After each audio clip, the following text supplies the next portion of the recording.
کیا اس کے محل کو زمین میں دھسا دیا گیا. فرعون نے تکبر کیا اس کو پانی میں ڈبا کر کے مار دیا گیا. نمرود نے تکبر کیا معمولی مچھر نے اس کا کام ختم کر دیا. قوم عاد نے تکبر کیا, قوم سمود نے تکبر کیا, اللہ نے پٹک پٹک کر کے ان کو بے جان کر دیا. میرے بھائیوں, تکبر کا انجام بڑا ہی بھیانک ہوتا ہے اور تکبر کرنے والا اور گھمنڈ کرنے والا اللہ کو پسند ہے. اب یہاں سوال کریں, مولوی صاحب نے شیروانی پہنی, سامنے لنگی والا آ گیا, لنگی پہنے بنائی پہنے, اور مولوی صاحب کے دل میں فیلنگ آئی کہ یار میں 10,000 روپے کا کپڑا پہنا ہوں, یہ 500 روپے کا کپڑا پہنا ہے. مولوی صاحب کے اندر ایک فیلنگ آئی, حاجی صاحب کے اندر ایک فیلنگ آئی کہ میں پیسے والا آدمی ہوں, میرا کپڑا اس کے کپڑے سے اچھا. تو کیا اچھا کپڑا پہننا یہ حرام ہے؟ اگر ہم پیسے والے ہیں, دولت والے ہیں, تو کیا ہم مہنگا کپڑا نہیں پہن سکتے, اچھا کپڑا نہیں پہن سکتے؟ ایسا کوئی مسئلہ نہیں. آپ اگر پیسے والے ہیں, آپ اگر دولت والے ہیں, تو آپ اچھا کپڑا پہن سکتے ہیں, بلکہ پہننا چاہیے. پہننا چاہیے.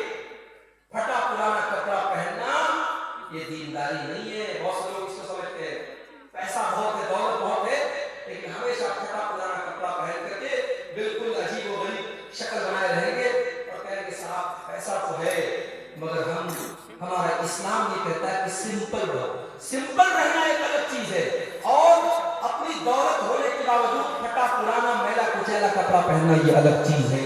اللہ کے نبی کے صحابی آئے, اللہ کے نبی نے دیکھا کہ بڑی ان کے کپڑے بڑے میلے کچیلے ہیں.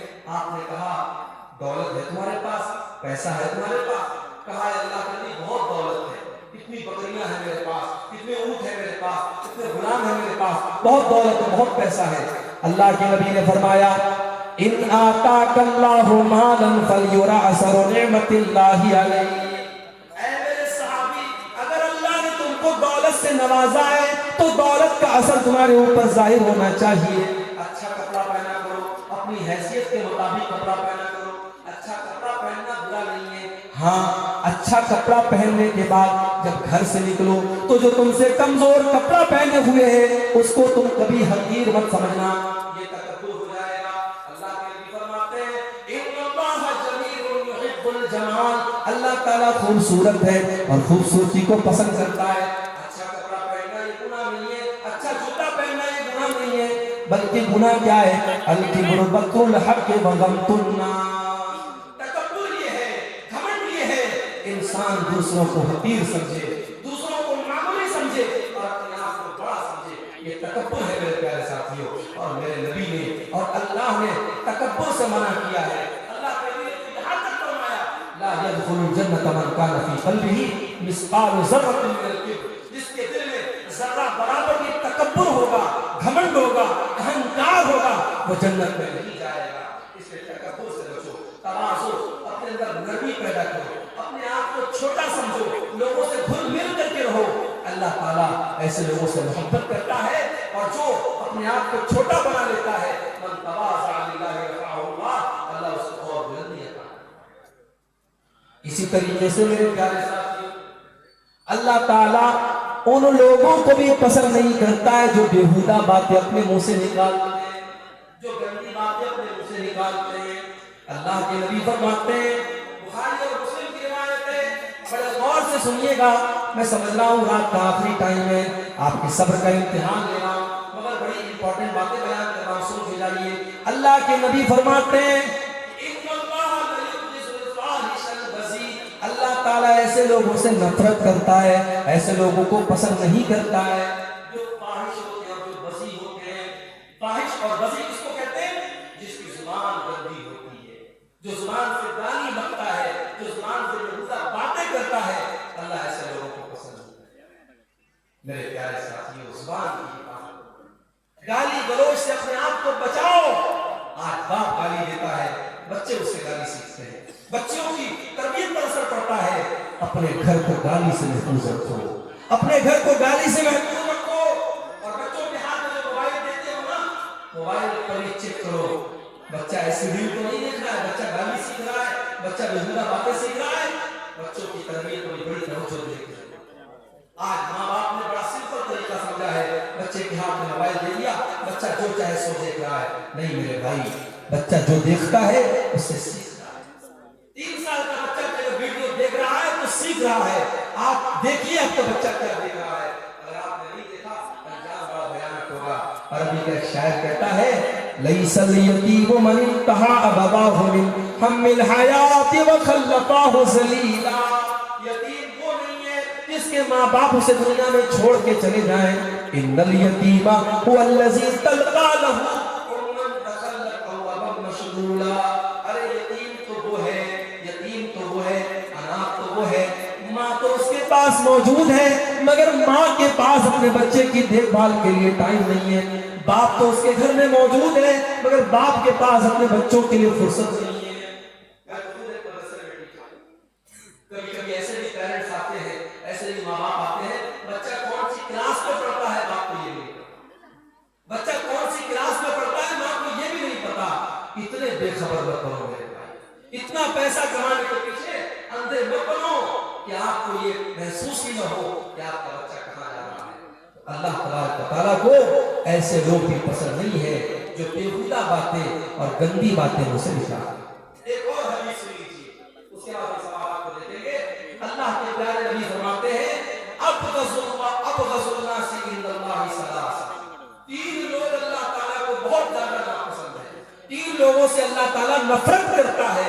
نمبر 1 ملحد فی الحرم، جو حرم کے اندر، اللہ کے گھر کے اندر، خانہ کعبہ کے اندر یا مدینہ منورہ کے اندر اللہ کی نافرمانی کرے.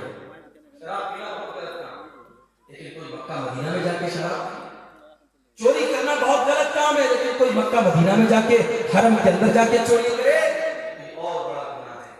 اس لیے جو عمرہ کرنے جائیں، میں سمجھاتا ہوں ان لوگوں کو، عمرہ کرنے آپ گئے، بھیڑ لگی ہوئی ہے طواف کے دوران، آپ کی خواہش ہے حجر اسود کو چومنے کی، حجر اسود کو ٹچ کرنے کی، مگر مردوں کی بھیڑ بھی ہے، عورتوں کی بھیڑ بھی ہے.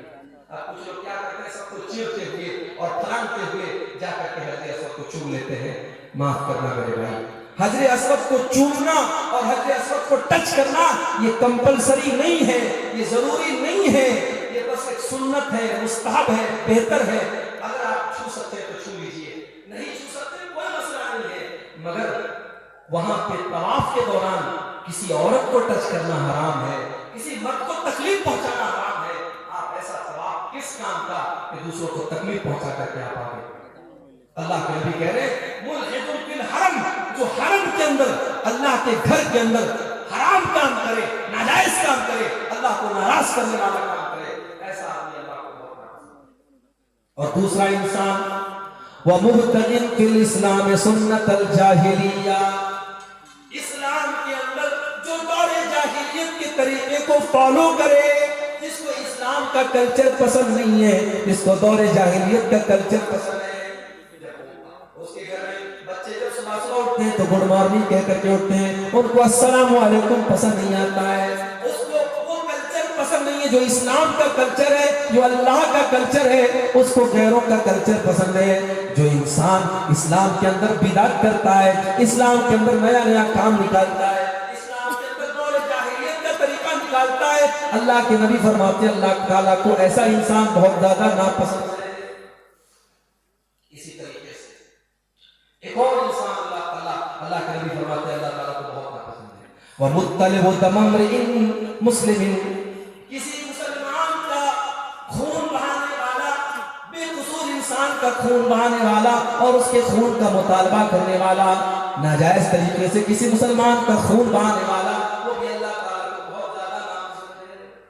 تو یہ چند چیزیں ہیں میرے پیارے ساتھیوں جو اللہ تعالیٰ کو بہت زیادہ ناپسند ہے. اور قرآن میں اسی کا نام لے کر کے اللہ نے کہا کہ ہاں یہ چیزیں ہمیں ناپسند ہیں اور ہمیں اور آپ کو اس سے بچنا چاہیے. اب یہ کچھ سوالات آئے ہیں کو دیکھتے ہیں. یہ ایک سوال آیا ہے کہ کیا نماز کی حالت میں داہنے پیر کی جنبش سے نماز خراب ہو جاتی ہے؟ دیکھیے کوئی معمولی جنبش آپ کرتے ہیں، مان لیجیے کبھی ایسا ہوا ہے کہ نماز پڑھ رہے ہیں، اب کہیں کھجلی ہو رہی ہے، ہاتھ سے آپ نے کھجلا دیا، یا کسی پاؤں میں کسی کیڑے نے کاٹ دیا، پاؤں کو پاؤں سے آپ نے کھجلا دیا، اس سے کوئی حرج نہیں. نماز کی حالت میں ایسا کام آپ مت کیجیے کہ ایسا لگے کہ آپ نماز کے باہر ہیں، نماز